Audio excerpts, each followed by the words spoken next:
Hello. તો હું આવી ગઈ છું એક નવો વ્લોગ લઈને. અમે લોકો આજે જઈ રહ્યા છીએ ઓમ પર્વત. આવા ખાડર સીધા રસ્તાથી લઈને પછી ખાબડ ખુબડવાળા રસ્તા, પૂરી ગાડી ઉથલ પુથલ થઈ રહી છે જાણે, અને આજુબાજુ બધી જગ્યાએ પહાડ જ પહાડ દેખાય છે. જાણે એવું લાગે કે જરાક આમ સાઈડમાં ગઈ ગાડી અને અમે લોકો પણ ગાડી સાથે ગયા. પૂરો રસ્તો ખાબડ ખુબડવાળો હતો. આમ પૂરા અડધા રસ્તામાં પાણી, અડધો રસ્તો સિંગલ ગાડી જાય એવો, પૂરા રસ્તામાં પહાડ, પથ્થર, નદી, પાણી એવું જ બધું દેખાય છે. તમે જોઈ શકો છો અહીંયા મારી સાથે. અને બસ એવી જ રીતે અમે લોકો અડધો પોણો કલાકમાં પહોંચી ગયા હતા આવા પહાડ જોતાં જોતાં. અડધોથી પોણો કલાક મેક્સમાં, યસ, અમે લોકો પહોંચી ગયા હતા ઓમ પર્વત. તો તમે જોઈ શકો છો કે એવું લાગે છે વાદળા પૂરા ઘેરાઈ ગયા છે અને એવું લાગે છે જાણે હમણાં જ વરસાદ આવશે અને આ વાદળા ક્યારે ક્લિયર થશે, અમારા મનમાં કન્ટિન્યુ આ પ્રશ્ન હતો. કારણ કે અમને ઓમ પર્વત જોવો હતો અને આ વાદળાઓના લીધે અમે લોકો ઓમ પર્વત ન જોઈ શકીએ અગર જો આવી રીતે જ વાદળા હોય તો. તો તમે જોઈ શકો છો આ કેવો પથ્થર છે અને કેટલું એ લોકોએ કાપ્યો છે. અને આ છે અમારો ડ્રાઈવર વિરેનભાઈ, ઝીલ ને બધા જ અહીંયા. તો અમે લોકો પહોંચી ગયા છીએ ઓમ પર્વત. તો તમે એ લોકો અહીંયા જોઈ શકો છો. બહુ વાદળાના કારણે અમને ઓમ પર્વત દેખાઈ નથી રહ્યો. આ નંદી છે, નંદી જેવો શેપ છે. You can see this. બાકી હા, ઓમ પર્વત કોઈ દેખાવાના ચાન્સીસ નથી.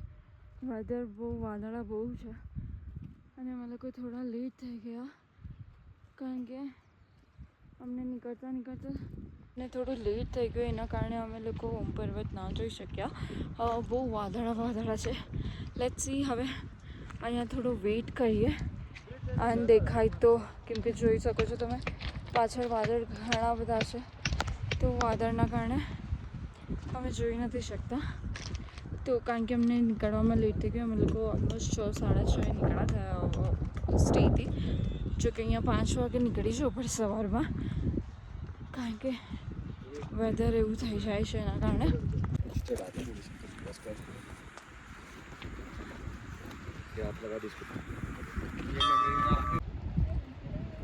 એકદમ જ ફોગી થઈ ગયું. મને સીલ આમાં જુઓ તમે, આ દેખાય છે. અહીંયા આવો, આમ જુઓ, આ જુઓ, હું તમને આ કહું છું.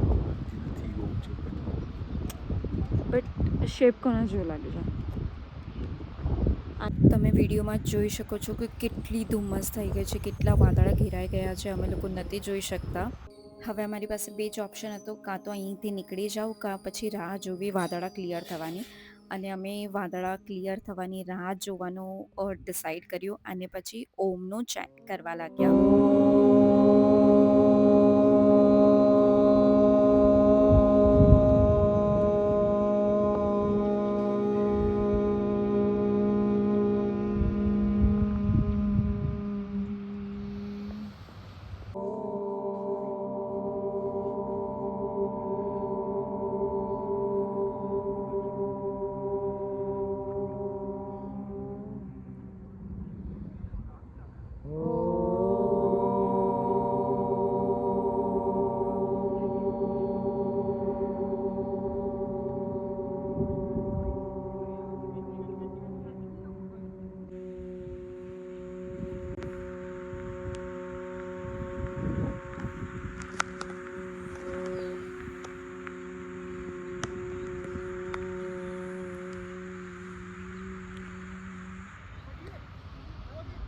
Even after 2 hours of waiting અમને લોકોને ના દેખાણું તો ના જ દેખાણું. લાસ્ટમાં આટલું ક્લિયર થયું હતું, ખાલી ઉપરનો ટોચ ક્લિયર થવાનું બાકી હતું. પણ ચારે બાજુ આમ વાદળા જ છે હજી. તો there is no chance. Feeling little bad but it's okay. જો તમે ક્યારેય પણ આદિ કૈલાશ જાઓ, ઓમ પર્વત જાઓ, તો ઓમ પર્વતની ત્યાં એક બાજુમાં જ મુંબઈ ચોપાટી કરીને એક સ્ટોલ છે, જ્યાં આગળ જાઓ. લોકો વડાપાઉં ને એ બધું આપે છે, વેચે છે, પોતે બનાવે છે. અને આ કાલી માતા મંદિર છે, મતલબ નિયર કાલી માતા મંદિરની ત્યાં તમને આ મળી જશે. પણ જેન્યુઇનલી બહુ મસ્ત ટેસ્ટ કરવા જેવા વડાપાઉં છે. સેમ મુંબઈનો ટેસ્ટ આવશે. અને આ કાલી માતાનું મંદિર જે છે એ શા માટે સ્પેશિયલ છે ખબર છે? જે અહીંયા પાણી શાંત દેખાય છે ને એ જ આગળ જતાં એટલું ધોધમાર આમ એટલું અ, ઉછળતું પાણી છે જેનો અવાજ એટલો આમ ડીપ આવે છે. આ આ જ પાણી તમને આખા આદિ કૈલાશમાં ઓમ પર્વતમાં જોવા મળશે. અહીંયાથી જ આ નદીમાંથી જ આ પાણી આવે છે અને અહીંયા જ્યાં બધા લોકો ઊભા છે ત્યાંથી પાણી આવે છે અને એ જ નદી એને કાલી નદી કહેવામાં આવે છે અને એ પાણી બધે જ ફરે છે.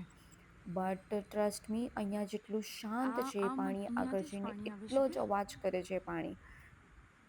તો અમે લોકો બહુ મસ્ત મંદિર છે, નાનકડું અમથું છે પણ ખૂબ સરસ મંદિર છે. તમે જાઓ તો જજો આ મંદિરમાં અને તેની બાજુમાં એક વડાપાઉં વગેરે બી ખાજો.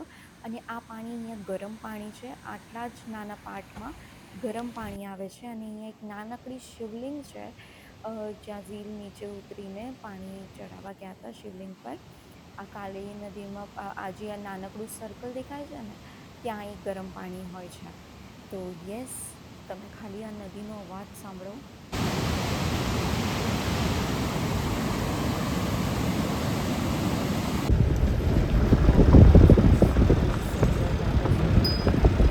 ફોનમાં નહીં તમે દર્શન કરીને વાંચી જ નથી કહી શકતી એટલો સુંદર લાગે છે આ પહાડ.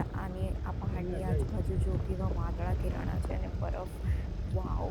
મતલબ આપણે લાઈવ જોઈએ ને ત્યારે એવું લાગે ઓ માય ગોડ કુદરતનું શું આ છે એવી રીતે કરીને. મતલબ the beauty is on top. મતલબ કંઈ એનું તોડ જ નથી. Trust me. અને પછી એ રસ્તામાં જ મળ્યું અમને બીકનું શિયાળ. કેવું ભાગી ગયું. અહીંયા વાદળ જોઈને એવું નથી લાગતું કે કોઈએ વાગડ મતલબ કૂતરાએ યા ફિર વાઘે કે કોઈએ પહાડને આમ ઢાંકીને રાખ્યો હોય બચાવીને.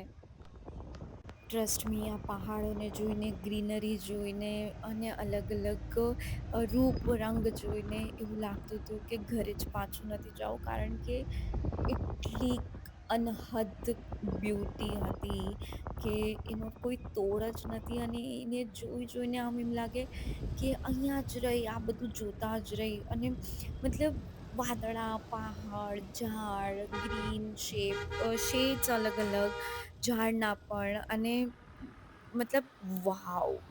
દિવ્યાવ ક્લિયર સ્કાય એકદમ અને એમ લાગે કે જાણે આવું ક્યારે જોયું જ નથી જીવનમાં.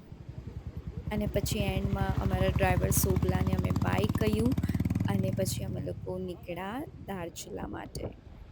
અને અહીંયા સનસેટ થવા જઈ રહ્યો છે. 4-5 વાગ્યે અહીંયા સનસેટ થઈ જાય છે. અને જોઈ શકો છો તમે કે એન્ડમાં વાદળું કેવું થઈ ગયું છે. તો મળીએ હવે આવતા વિડીયોમાં. ત્યાં સુધી બાય બાય, ટેક કેર.